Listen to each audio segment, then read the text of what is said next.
The undisputed master of the Renaissance was a human known as Leonardo da Vinci. This is the Vitruvian Man. It's a drawing made by Leonardo in about 1490. What's it for? What's the point of it?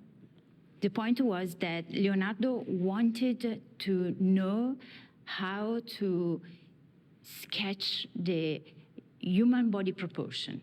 Just to be clear, you can see his bits too. I'm not imagining that. Is there a version of this with underpants on? Oh, no. He thought that was fine, did he? It's a bit rude, isn't it? No, it's not. Because, the beauty of the human body, of course. But look at the todger. You can't say that's beautiful. Look at it. Leonardo also filled notebook after notebook with drawings of inventions years ahead of their time. What's that? This is a flying machine. It's like the helicopter. It doesn't look very convincing. Like my mate Paul invented a treadmill for his fiancee's pet snake, and the sketches for that were much more convincing than this, and he was on mushrooms. Mind you, the prototype did pull the snake's head off. Yeah. Worst ending to a birthday party I've ever been to. His inventions were one thing, but it's mainly for his paintings that we know Da Vinci today.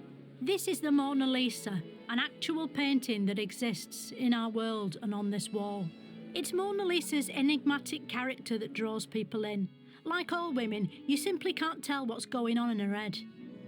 Just looking at her prompts so many questions. Who is she? What's she smiling about? Is she holding a balloon between her knees? And if so, what colour is it? Has she got a boyfriend? What's his name? What's between his knees and how can we find out? The answer is we can't. And that's why people keep returning every year to gaze upon her and wonder, then stop wondering and go home. As well as looking all right, Da Vinci's work demonstrated mastery of the trailblazing techniques of the age, it says here. Before the Renaissance, other people's paintings were in a sort of wonky 2D. That's because artists had no sense of perspective. A bit like my mate Paul, who punched a waiter in a TGI Fridays for dropping his banoffee pie. Just look at this 14th century painting of Jesus having his fateful tea party. The dimensions are all wrong. The room's squashed up so it looks like it's happening in the lid of a cardboard box. Jesus is twice as big as the others, so it looks like he's enjoying an intimate dinner with some schoolboys. Not a good look. And what are those bowls or seashells? It's just shoddy craftsmanship. Absolutely disgraceful. Shouldn't even be in a museum.